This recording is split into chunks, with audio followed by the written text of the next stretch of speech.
You know that feeling when you drive past a dog poop cleanup van and think, who on earth is paying for that? And then you quietly judge their entire life choices. But here is the thing. That person you just judged, they might be clearing $200,000 a year while you sit in traffic. My name is Alex, and I have spent years studying how ordinary people quietly build extraordinary wealth. Not the flashy crypto traders, not the influencers renting Lamborghinis for content. I'm talking about the people running services that most of us have laughed at, ignored, or dismissed as too dumb to possibly make money. And here is what almost nobody realizes. Some of the most profitable businesses in the country are built on services that sound like punchlines. Dog waste removal, crime scene cleanup, mobile car detailing in a Walmart parking lot, renting out bounce houses to suburban parents who just want 90 minutes of peace. These are not jokes.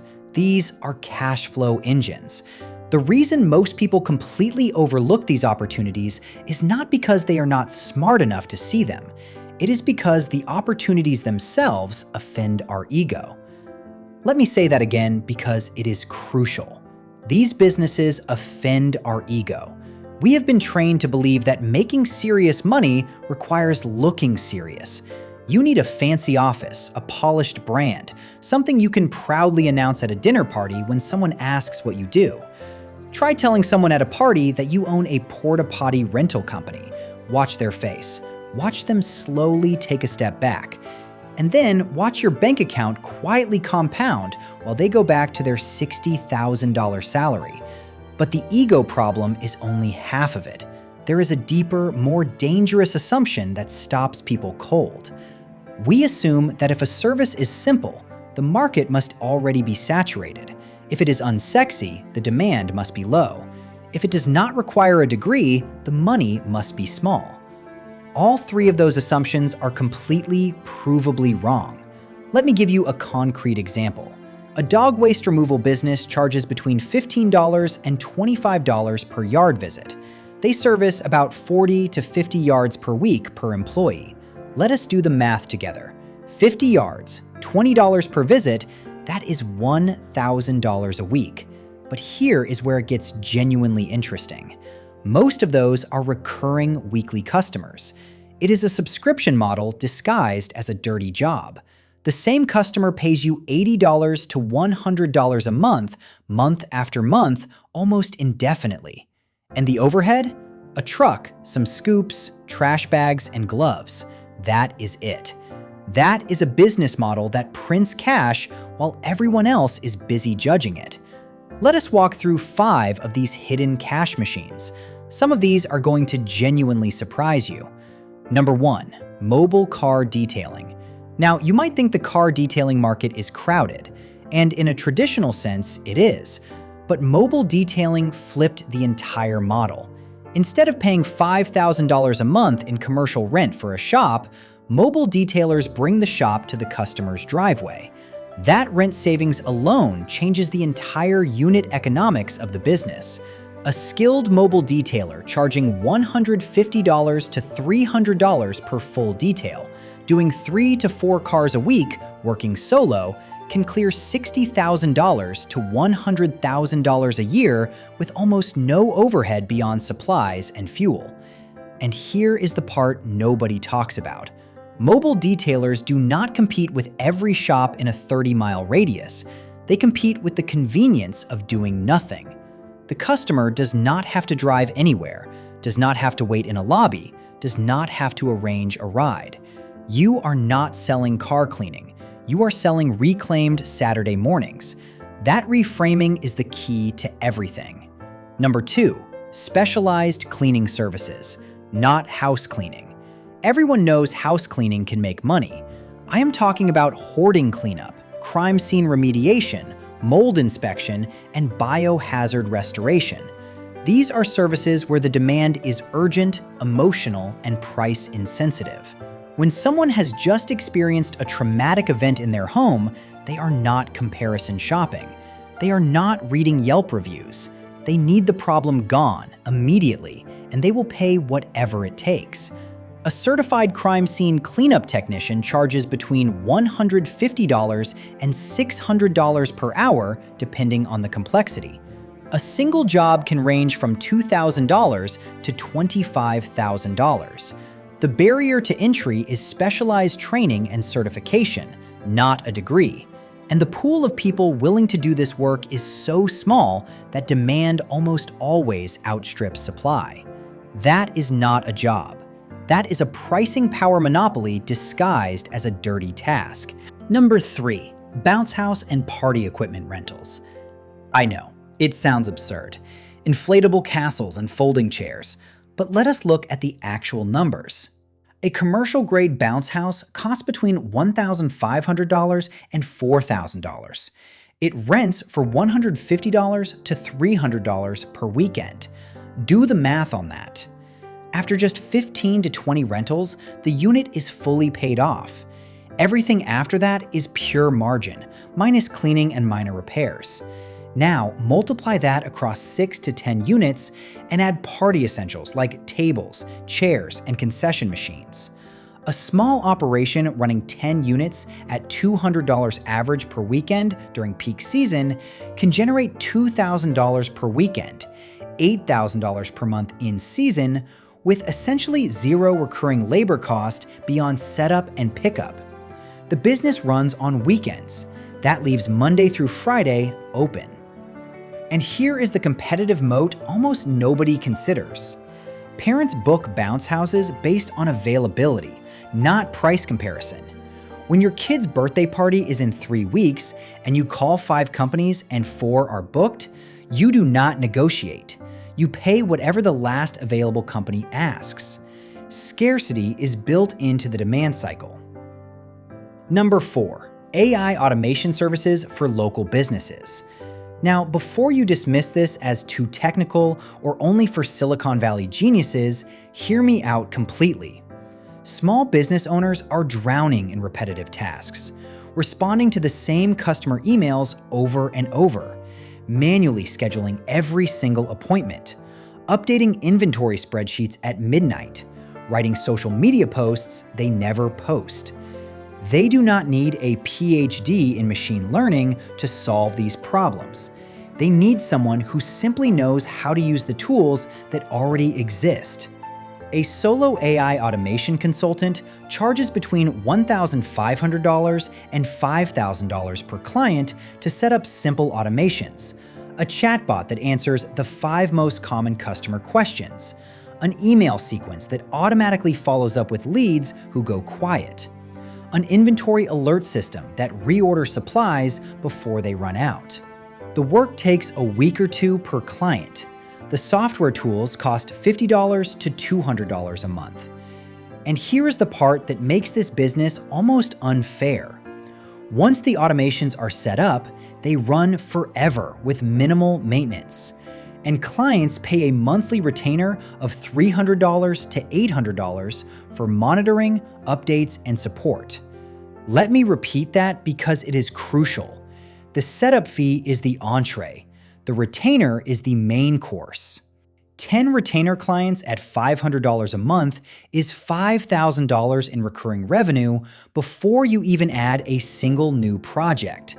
That is a business that earns while you sleep. But the real hidden advantage runs even deeper. Small business owners talk to other small business owners. When a restaurant owner's AI chatbot saves them 15 hours a week on reservation management, they tell their friend who owns a hair salon, who tells their cousin who runs a plumbing company with 3 trucks. The referrals are automatic because the results are immediately visible. You are not selling a vague promise of efficiency. You are selling actual hours of their life back every single week. And reclaimed time is the most renewable, most in-demand resource in the entire economy.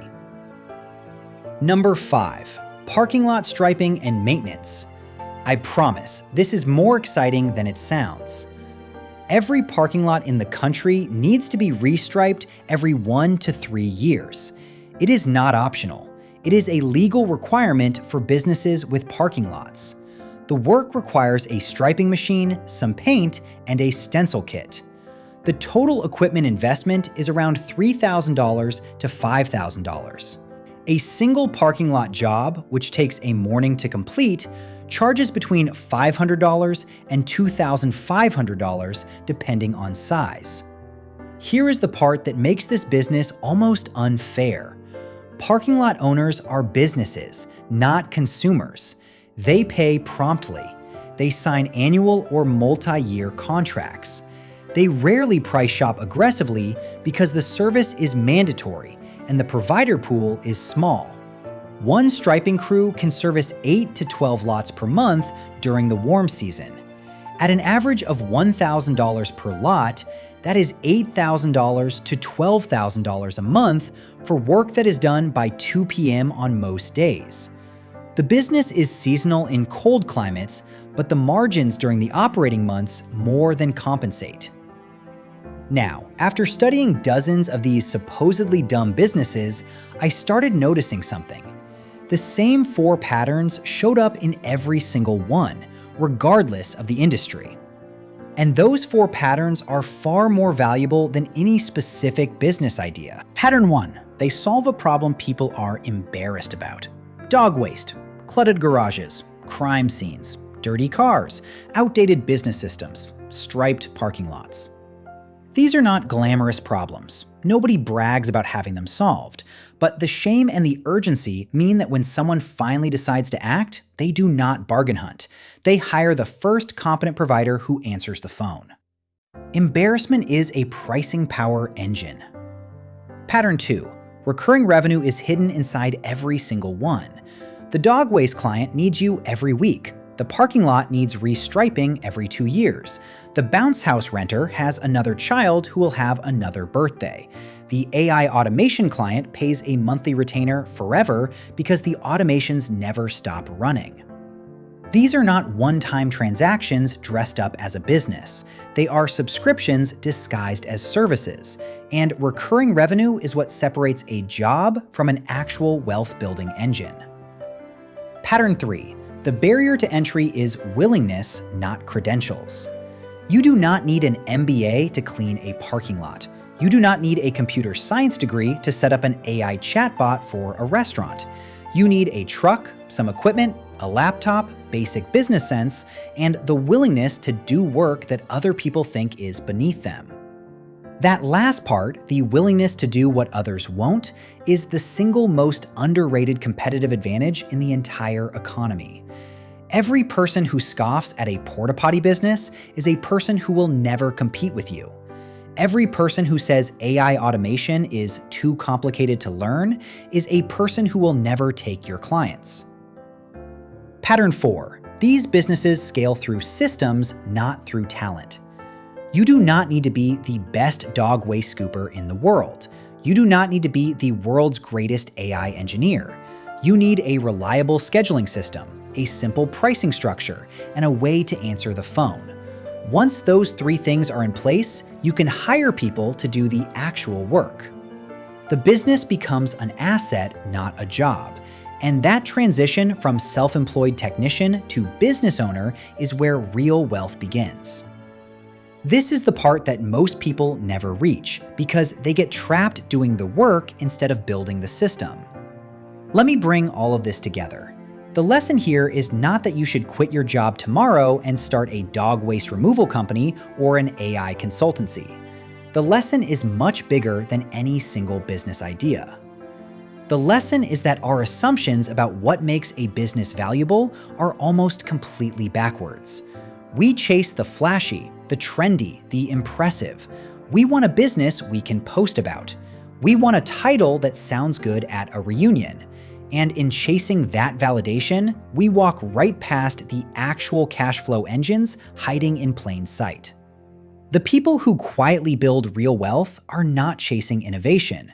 They are chasing demand, real demand, the kind where customers call you, not the other way around, the kind where price is not the primary deciding factor, the kind where the problem is so real and so urgent that nobody cares whether the business sounds cool.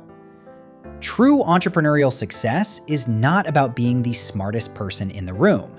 It is about being the person willing to serve the needs that everyone else is too proud to touch.